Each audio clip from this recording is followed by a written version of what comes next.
Have you ever given up or stopped trying to learn something because it's a struggle?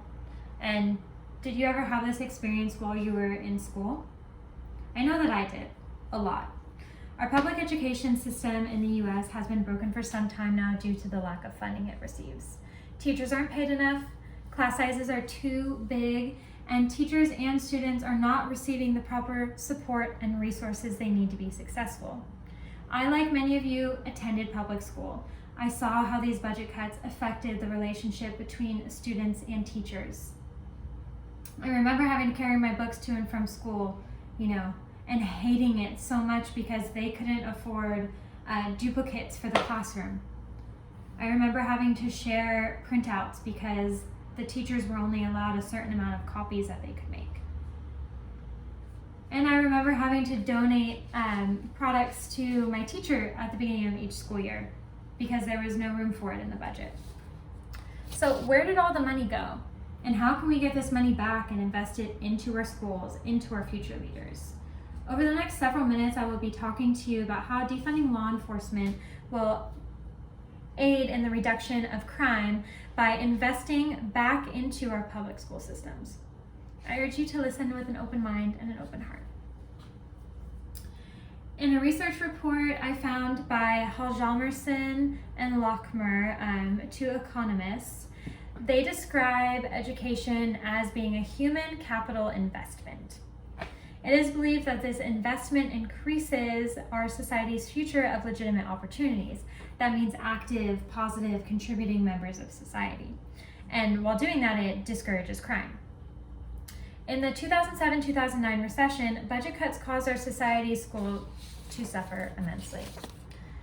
The city of Sacramento approved a budget for the 2019-2020 school year of $28 million. While on the other hand, they approved a budget for law enforcement of $150 million. In Sacramento, there are close to 800 officers and close to 1,000 teachers. Officers are paid at a mean of $61,000 a year, and teachers are paid at a mean of $62,000 a year. So the ratio between officers and teachers and their salaries, it's all very similar, but the budgets are so different. During the recession in 2009, $8.1 billion was cut from public education in California alone. However, that same year, police, the courts, and correctional facilities combined only received $1.6 billion dollars in cuts. I'm going to put up this slide to show you guys how we have funded the police since 1970 and how it has grown until 2019. There's not a lot of divots and drop-offs here. It's just kind of like, besides 1977, something happened there. I'm not sure what. So budget cuts caused class sizes to grow and the resources and support for teachers and students to become more scarce. Teachers were being stretched far too thin. I remember my teacher, having us share books because there wasn't enough, having to share those copies that I mentioned earlier, or having to watch something on a projector because we all couldn't have a copy of it and we had to copy it down on our own paper. Teachers were buying their own supplies because the schools didn't have the means to supply them with hand sanitizer and tape and, etc. Could you even imagine having to look after 30 plus children? 30 plus children that are not carbon copies of each other. They are all different and unique and they need a certain amount of attention. So usually students who are unable to keep up with the majority of the class, they fall behind and they start to feel insecure and inadequate amongst their peers and their educators. Programs like art class, music, drama, computers, and field trips too were taken away. These were things that these other children that might not have fit in to, the regular formatted, structured environment of a classroom. That's where they found themselves. That's where they were able to, figure it all out, and we took that away from them. Our youth is our future, and our country is not investing enough of its resources into them. Crime rates in our country will only continue to rise if we keep this up. By educating our future leaders, we can minimize the future crime. Hjalmarsson and Lochner, in their study, have found that an additional year of schooling for men will decrease property offenses by 10%, violent crimes by 13%, and other crimes by 5%. Now for women, they say that one extra year of schooling decreases the likelihood of property offense by 28% and violent crimes by 50%. That's a big number.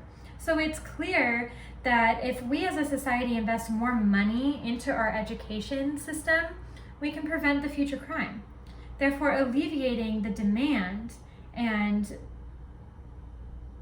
the job of law enforcement. They don't need to be doing as much. During the recession, the police presence was upped in schools. And I urge you to question why. What is the true purpose of having a police presence at a public school? According to the ACLU, 14 million students in schools across the US are attending schools that have more police presence, more policemen employed than counselors, nurses, psychologists, and social workers. 3 of the 5 largest school districts in the US employ more cops than they do counselors. That is insane. So why are we making our public schools seem like prison? Having a strong police presence in a public school creates a toxic relationship between educators and students. There's no trust anymore. The police force is, running around here with military-grade equipment to police civilians. They literally look like Batman, and we cannot afford more counselors, teachers, psychologists, and social workers in our school, let alone extra books. That makes no sense.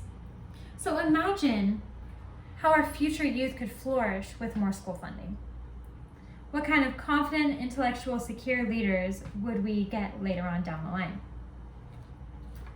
In order to solve this problem, we need to defund the police.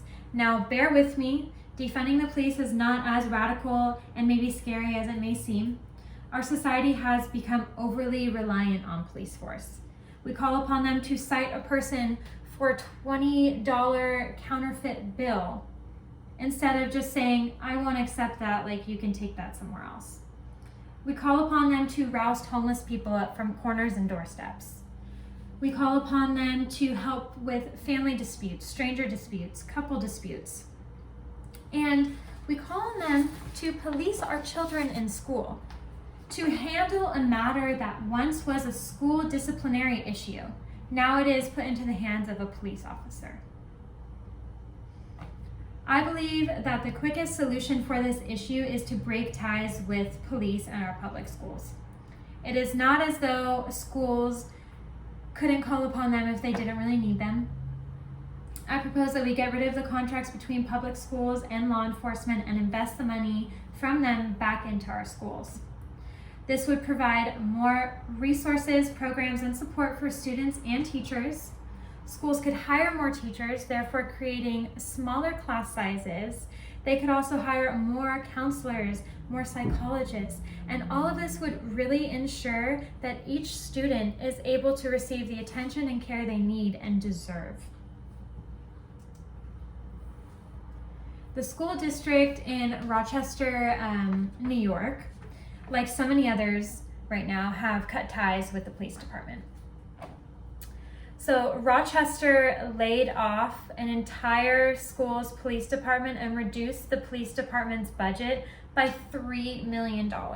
This all happened after a local Black Lives Matter activists, they came together, they protested, they petitioned, they rallied to inform people that the budgets for the K-12 libraries and youth services combined, the police doubled it.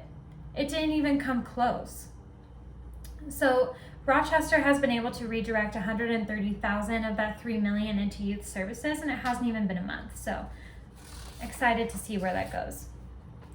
So this is an action being taken right now in our country. We can help support it by participating. Go to protest, petition, vote, write emails, call your state officials. And also don't just vote in presidential elections, vote locally. That's where it has to start. To think globally, we need to think locally. So start in your local elections, be aware, get your house in order. In so many ways, we are in charge of our future and we're able to make those big changes. So it's up to us. Remember that education is a human capital investment that will increase our society's future of legitimate opportunities for all. Let's work together and support and trust our youth again to make sure that they have these opportunities. Thank you.